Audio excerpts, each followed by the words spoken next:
Bismillahirrahmanirrahim. Alhamdulillahirabbil alamin.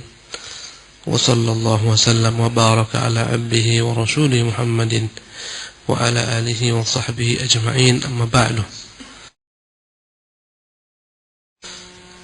Qala al-imam qala syekhuna Dr. Abdul Razzaq bin Abdul Muhsin Al-Badr hafizahumullah tabaraka ta'ala As-Samad. Berkata pengarang kitab Fiqhul Asmaul Husna Dr. Abdul Razzaq bin Abdul Muhsin Al-Badr, semoga Allah menjaga keduanya. As-Samad, nama Allah As-Samad. Pada hari ini insyaallah taala kita akan membahas satu nama daripada nama-nama Allah yang agung, yaitu nama Allah As-Samadu. Waqad warada hadzal ismu fi surat Al-Ikhlas. Kata-kata As-Samad ini terdapat dalam surat Al-Ikhlas, yaitu dalam firman Allah Subhanahu wa taala, "Qul huwallahu ahad," katakanlah dia Allah yang esa, yang satu. Allahus Samad, dialah Allah tempat bergantung segala makhluk berhajat kepadanya, butuh kepadanya. Lam yalid wa lam yulad, yang dia tak pernah melahirkan, tak pernah dilahirkan. Walam yakun lahu kufuwan ahad, yang dia tidak ada sekufu baginya, sekutu yang semisal. Wahia suratul lati akhbar Nabi SAW annaha ta'dilu thuluthal Quran.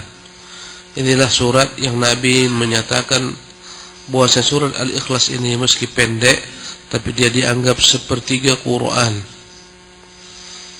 Fi Sahih Al-Bukhari, karena dalam Sahih Bukhari dari jalur Abu Sa'id Al-Khudri radhiyallahu anhu, Rasulullah pernah bertanya kepada sahabat-sahabatnya. Qala an-Nabi li ashabihi, Nabi bertanya kepada sahabat-sahabatnya, "Aya'jizu ahadukum an yaqra'a thuluthal Qur'ani fi lailah?"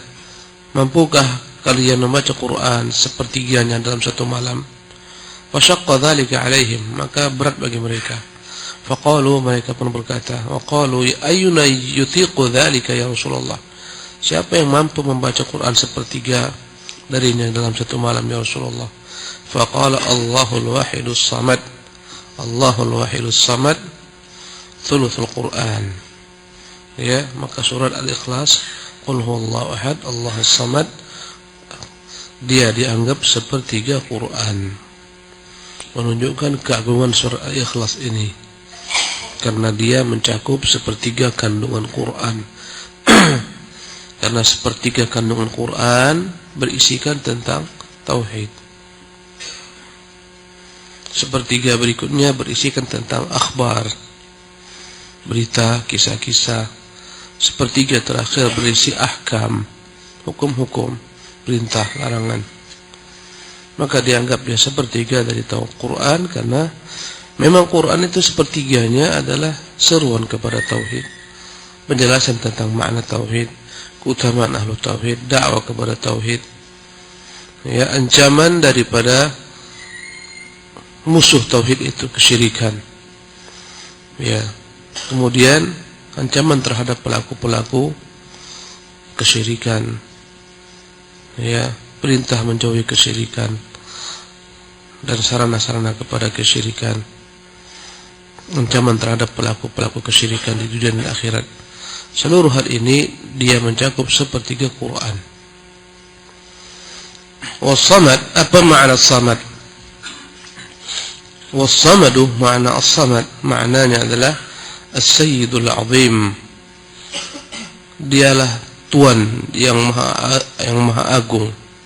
As-sayyid, as-sayyid bermakna pemimpin, tuan, penguasa yang maha agung. Alladzi qad kamula fi ilmi, yang sempurna ilmunya. Adapun manusia ada juga yang menjadi sayyid, penguasa, pemimpin, penghulu, tapi tak sempurna. Ada juga yang memiliki keagungan, ya, raja-raja yang kadang-kadang diberi gelar-gelar yang diperagungkan, tuan yang diperagungkan, atau tuan yang agung, jaksa agung, tapi semuanya tak ada yang sempurna. Ya, keagungannya terbatas. Adapun Allah dialah As-Sayyidul Azim, Dialah pemimpin, penguasa yang maha agung. Qad kamula alladhi qad kamula fi ilmihi, yang sempurna ilmunya, meliputi segala hal dari detail sampai perkara yang besar, ya, sehingga apapun yang kecil pun dia mengetahuinya. Berapa jumlah daun yang jatuh, daun yang gugur, tahu Allah Jalla wa'ala. Ya, manusia yang dalam dirinya pun tak tahu. Berapa jumlah bulu-bulu yang ada di tangan kita tak tahu. Bulu yang ada, ya, di tubuh kita tak tahu. Berapa jumlah rambut pun tak tahu. Allah Jalla wa'ala mengetahui segala macam detail perkara, ya, yang terdapat dalam tanah dari berbagai macam binatang-binatang kecil, ya, dalam liang-liang kecil Allah mengetahuinya. Ya, inilah bedanya antara Allah Jalla wa'ala dengan makhluknya. Kamula fi ilmihi wa hikmatihi, sempurna pula kebijaksanaannya. Manusia disifati dengan hakim, bijaksana, tapi kebijaksanaan manusia terbatas, relatif, tak sebagaimana kesempurnaan Allah dalam kebijaksanaannya. Ya, manusia dipengaruhi oleh emosi, dipengaruhi oleh kemarahan, dipengaruhi oleh berbagai macam keadaan. Ketika sakit, ya, terganggu konsentrasinya sehingga tak bijak keputusannya. Ketika marah, ketika sedih, tak stabil. Allah Jalla wa'ala sempurna kebijaksanaannya, fi ilmihi wa hikmatihi wa hilmihi. Al-hilmu maknanya adalah kelembutan, padahal mampu dia Azza wa Jalla menjatuhkan sanksi, menjatuhkan hukuman, tapi tidak. Allah telah mengatur semuanya, ya. Allah beri tangguh segala sesuatu sampai pada masanya. Adapun manusia makhluk tak sempurna kebijaksanaannya, tak sempurna kelembutannya. Kadang-kadang dalam kondisi tertentu hilanglah ilmuhu, hilang kelembutannya. Allah Jalla wa'ala sempurna, ya, wa hilmihi wa qudratihi, sempurna pula kekuasaannya, wa izzatihi, keperkasaannya, wa 'azamatihi, keagungannya, wa jami'i sifatihi, bahkan semua sifatnya sempurna. Fahuwa wasi'us sifati 'azimuha, dialah Tuhan yang maha luas sifat-sifatnya, ya, yang maha agung segalanya. Alladzi samadat ilaihi jami'ul makhluqat, dialah Tuhan yang bergantung kepadanya seluruh makhluk. Inilah dia makna samad, as-samad, ya. Wa qasadathu kullul kainat bi asriha fi jami'i syu'uniha, dialah tumpuan harapan, ya, tempat bergantung seluruh makhluk dalam segala macam urusan mereka. Dalam segala sesuatu kita bergantung kepada Allah Jalla wa'ala. Untuk bernapas saja bergantung kepada Allah, ya, untuk mengatur detak jantung saja kita bergantung kepada Allah. Tak bisa kita mengatur sendiri, Allah yang mengaturnya. Subhanallah. Kadang-kadang Allah mengatur detak itu berlebihan. Kadang-kadang dalam kondisi takut, jantung kita berdetak lebih keras, kadang-kadang melemah. Semuanya Allah yang mengaturnya, ya. Makan kita, rezeki kita, minuman kita, segala sesuatu Allah Jalla wa'ala, ya, dialah segalanya, tempat kita bergantung. Falaisa laha rabbun siwahu, tidak ada bagi makhluk ini yang wujud ini Tuhan kecuali dia semata. Wala maqsudun ghairuhu taqsiduhu wa talja'u ilaih, tidak ada yang menjadi tempat tujuan segala sesuatu, tempat berlindung, bernaung segala sesuatu, ya, fi islahi umuriha ad-diniyah, kecuali hanya kepada Allah semata dalam segala perkara-perkara, baik perkara yang berkaitan dengan agama. Bergantung kita kepada Allah, seperti hidayah, datang ke masjid, salat subuh berjamaah, mengikuti kajian, semuanya bergantung kepada Allah Jalla wa'ala. Dia memudahkan, dia menggerakkan, dia membangunkan, dia memberikan kepada kita kesehatan, keafiatan, ya. Dalam perkara-perkara agama kita bergantung hanya kepada Allah Jalla wa'ala, karena dialah yang beri petunjuk siapa yang dikehendaki, yahdi man yasha. Dengan petunjuk itu dia mudahkan segala urusan agama kita, dimudahkan dapat kajian, dimudahkan dapat kawan-kawan yang saleh, guru-guru yang baik, dan seterusnya, lingkungan yang baik, ya. Wa fi islahi umuriha ad-dunyawiyah, Dan dia pula tempat bergantung seluruh makhluk, manusia, jin dan segalanya dalam perkara-perkara dunia mereka. Ya, dia yang mengatur segala urusan bagaimana supaya kita tetap dapat hidup di dunia ini. Dia turunkan rezeki, dia tebarkan rezeki, dia berikan akal, ya, dia berikan segala macam perangkat agar orang dapat eksis di dunianya. Subhanallah, dia buatlah sebab segala macam, ya, sebab dalam usaha, segala macam profesi dia buat agar tegak dunia ini. Tak dibuatnya satu profesi, macam-macam profesi manusia dalam perkara dunia. Semuanya tegak kepada Allah, bergantung kepada Allah. Bayangkan kalaulah satu profesi di dunia ini hancur dunia ini. Subhanallah. Andai kata semuanya hanya bisa nelayan mancing saja kerjanya, hancur dunia ini. Ya, karena kita tak akan mungkin makan ikan belaka. Kita butuh pakaian, kita butuh kendaraan, bahkan pancing segala macam alat-alatnya, semuanya butuh keahlian lain. Dengan itulah Allah tegakkan urusan dunia ini. Diciptakan manusia berbeda-beda kemampuannya. Ada yang ahli berhitung, jago matematika, fisika, kimia, tapi disuruh memikirkan tak bisa dipikirkannya. Subhanallah. Lemah, nalarnya lemah dalam bab itu. Ya, ada yang masya Allah kuat menghafal, jago menalar, tapi urusan seperti tadi tak mampu. Masing-masing. Subhanallah. Ya. Jadi dalam perkara urusan dunia, Allah jugalah tempat bergantung manusia. Subhanallah. Ia membuat alam ini berkembang. Ya, Allah membuat manusia memiliki, ya, pengetahuan yang berkembang. Itulah yang membedakan kita dengan hewan. Hewan dahsyat ilmu mereka tapi tak berkembang. Subhanallah. Lihatlah burung-burung yang menciptakan sarang-sarang dari lalang yang bentuknya aneh begitu mengagumkan.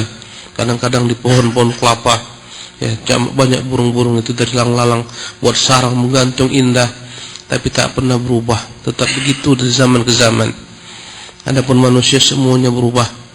Allah buat manusia berkreasi. Subhanallah. Ya, lihatlah bagaimana dalam perkara dunia terjadi perubahan dari era manual menjadi era digital. Subhanallah.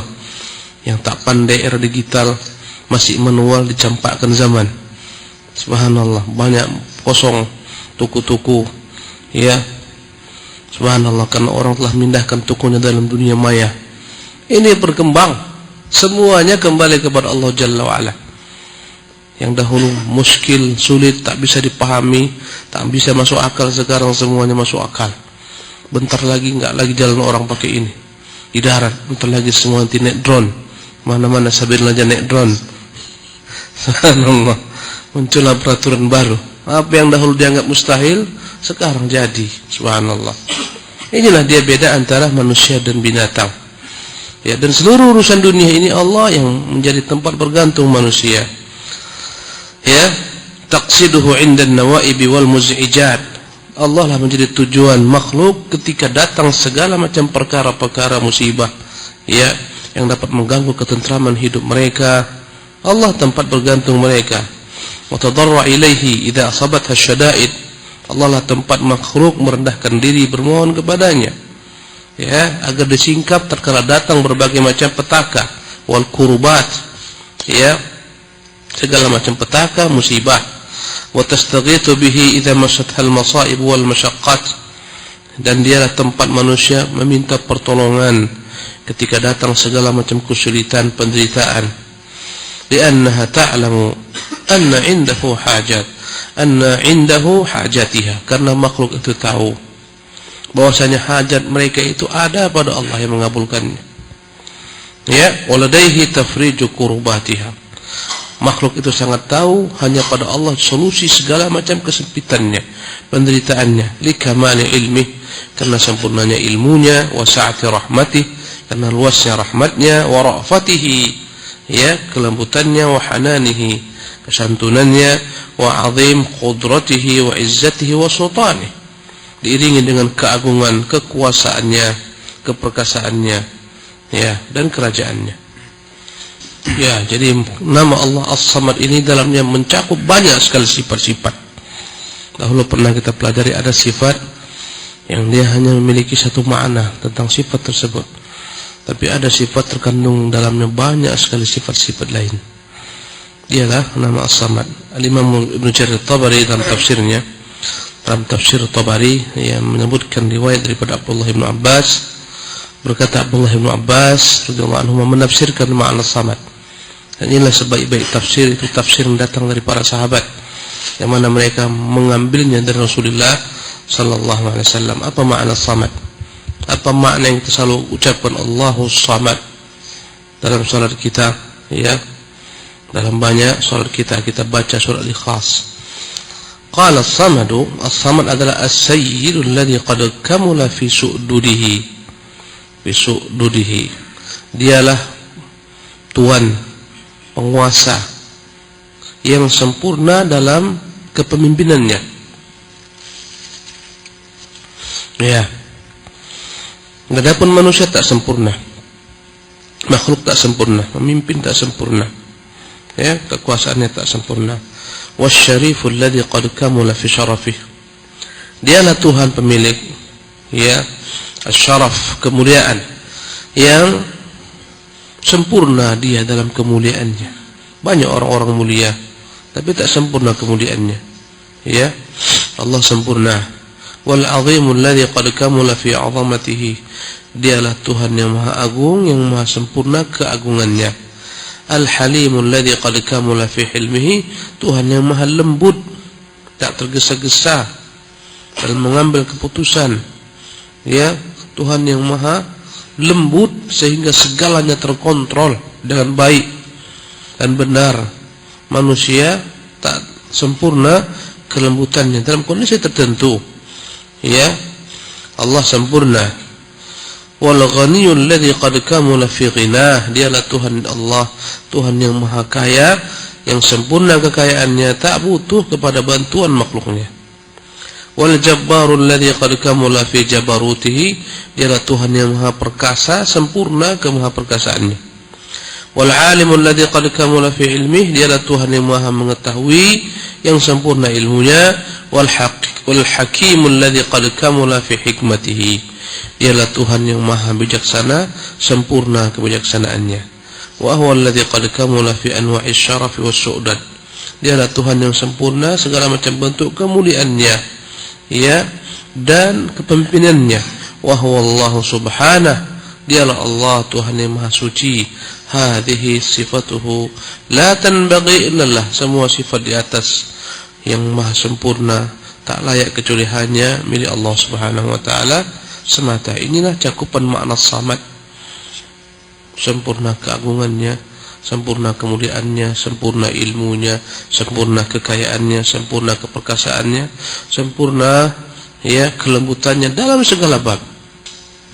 Wa huwa yufidu anna hadzal ism al-'azima min jumlati asma'illahil husna.